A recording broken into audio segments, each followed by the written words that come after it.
Ces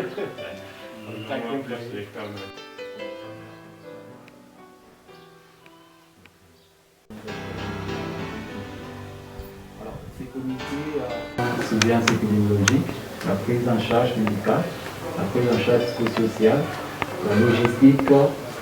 Bon, il y a une commission qui peine encore à fonctionner, la commission sécurité, mais aussi il y a à côté la commission laboratoire. Donc, ce sont les différentes commissions qui ont été mises en place et l'autorité a eu à notifier officiellement les différents membres des comités. Par la suite, quand même, nous avons bénéficié de plusieurs accompagnements, bon, disons 3 accompagnements. Et à chaque fois, il y a eu des recommandations pour parfaire davantage les interventions de lui, tout ça. Donc, nous sommes en train d'apprendre. Alors, qu'est-ce qu'on fait objectivement sur le terrain? Voilà, donc, d'abord, il est essayé de renforcer les capacités des relais communautaires et des volontaires de Croix-Rouge. C'est comme on ne sait pas compter pour l'instant avec certains autres canaux comme les églises et les écoles.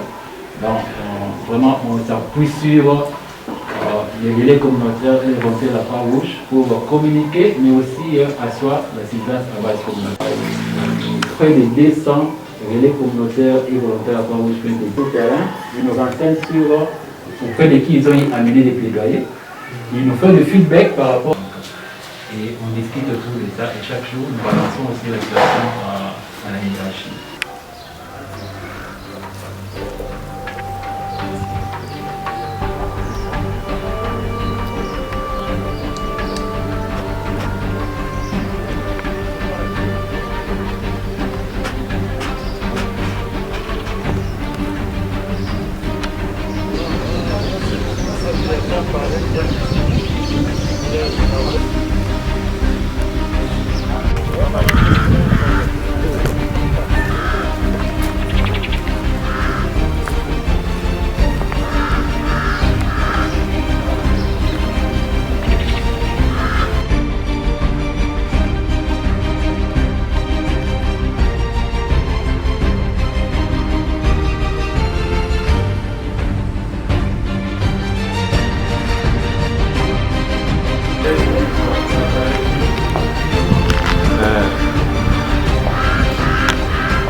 Pour le moment, nous n'avons pas encore de cas confirmés et qui sont suspectés. Tous ceux qui sont confirmés sont admissibles. Maintenant, ils vont choisir.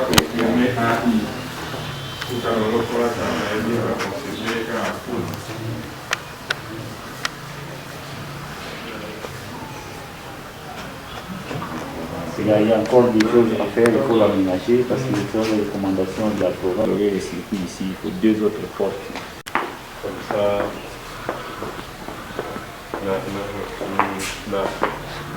la omoni banjo anako konje bamodia. Oui, celui-là, c'est un cas suspect hospitalisé. Donc, il est hospitalisé, pas et à l'hospitalisation. Ça va, c'est 50.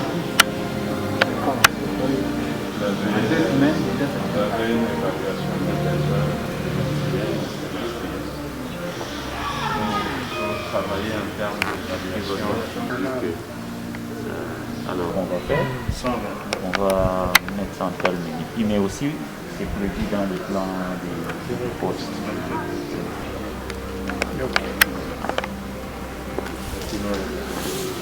Oui,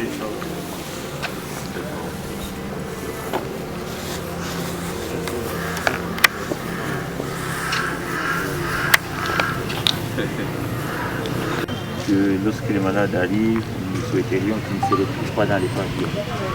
Il faudrait qu'à partir de là déjà, qu'on...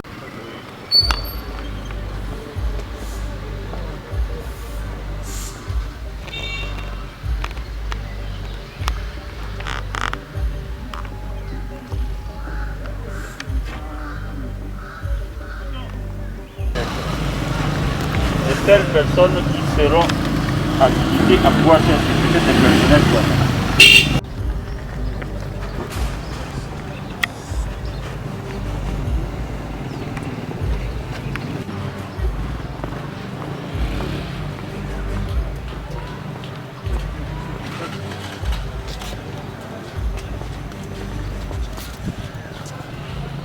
C'est là qu'on va commencer à prendre la température, on regarde pour prendre, pour se laver les mains, puis on passe de l'autre côté, et de là ce sera un point de triage. Et à partir de là, on voit qui a le scie, qui n'en a pas. Celui qui a le scie passe très rapidement. On se rend compte que ici, il y a le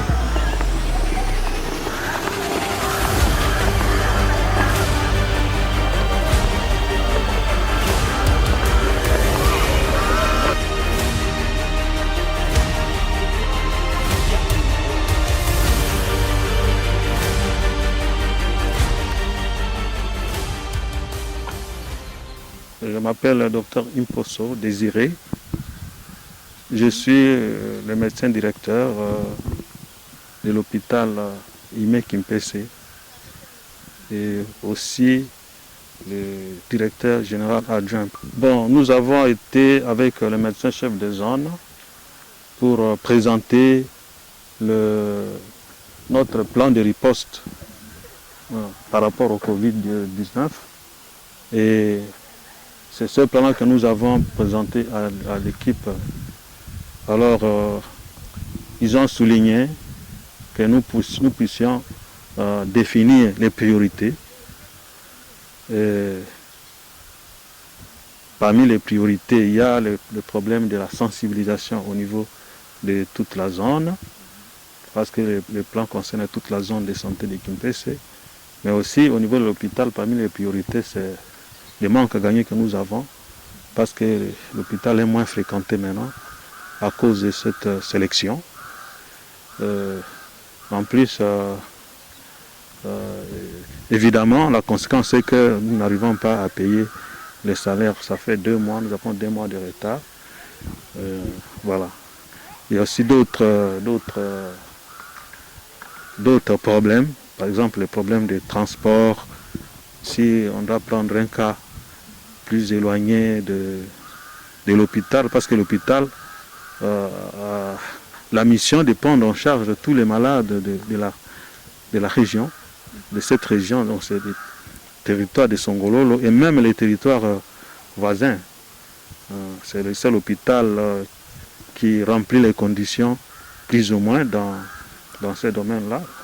Moyens de transport, il y a les problèmes de motivation des personnes qui vont travailler. Voilà un peu en résumé ce qui peut être placé comme prioritaire. Évidemment, il y a d'autres problèmes comme les équipements qui ne sont pas encore suffisants. Nous avons jusqu'à présent, je crois, 15 cas, et qui sont des cas bénins, comme on dit en jargon médical. C'est-à-dire que ce ne sont pas des cas graves, et ces cas-là sont suivis, sont confinés à domicile et sont suivis régulièrement par l'équipe, parce que nous avons toute une équipe pour ça. Je suis Joël Matondo, je suis le médecin chef des zones de santé de Kimpese. Ok, je crois que comme ça se passe ailleurs, nous sommes, comme vous le savez, les niveaux opérationnels dans notre système de santé. Et donc, toutes les tâches que nous exécutons, toutes les activités que nous réalisons, c'est décliné du plan d'action tel qu'élaboré par les niveaux central. Et donc, on ne fait pas des choses selon nous, mais on fait des choses telles qu'édictées par les niveaux central. Voilà. En fait, nous avons bénéficié d'un accompagnement de la part du niveau provincial, mais aussi des partenaires qui appuient, notamment l'OMS, déjà pour nous préparer à la riposte. Et donc, il y a un plan qui avait été élaboré quant à ça pour préparer la zone de santé à riposter contre l'épidémie. Et alors, on n'avait pas encore des cas de Covid. Et donc, lorsque nous avons eu des cas de Covid, nous avons déjà été préparés par rapport à ça. Et donc, nous avons simplement actionné à notre plan de riposte pour essayer de juguler dans la mesure du possible cette épidémie. Bon, c'est vrai que la logistique reste un problème majeur dans la riposte, tout ça. Et il y a, à notre niveau, nous arrivons à travailler avec les communautés. Et parce que avec en fait le leadership de l'administrateur du territoire qui est le président de notre comité multisectoriel de lutte contre la Covid, nous avons élaboré un plan de mobilisation des ressources. Et donc nous sommes sur terrain par le biais de ces plans-là pour essayer de mobiliser les ressources locales pour combler un peu les gaps par rapport aux problèmes que nous avons. Mais dans l'entretemps, la province aussi nous appuie en termes d'intrants et aussi les partenaires du système de santé qui nous appuient aussi en termes d'intrants. Ce n'est pas suffisant, mais c'est le minimum pour réaliser quelques activités dans le cadre de cette riposte. En fait, c'est l'un des goulots dans la riposte. Ce n'est pas une exception pour Kimpese. Partout ailleurs, c'est pratiquement la même chose qu'on remarque. Et donc, peut-être que vous avez jeté un petit coup d'œil sur votre route. Vous allez vous rendre compte qu'il y a un bon nombre de personnes qui ne portent pas de masque. Et donc, ça traduit un peu une sorte d'incrédulité quant à cette maladie. Il y a beaucoup de personnes qui ne croient pas à la maladie. Et il va falloir qu'on puisse renforcer la communication pour amener les gens vraiment à observer les gestes barrières, qui comprennent que la maladie est chez nous et c'est une réalité, et que si on n'y prend pas garde, ça va frapper aussi à nos portes et on risquera d'assister à des décès dans la communauté, et c'est ce qu'on ne veut pas. Et donc il y a un plan de communication qui a été élaboré quant à ça, et malheureusement jusque-là nous évoluons avec seulement les relais communautaires et les médias locaux que nous avons, parce que certains autres canaux que nous utilisons, notamment les écoles, les églises, ne peuvent pas être mobilisés en cet instant. Et donc la communication est encore entre guillemets léthargique.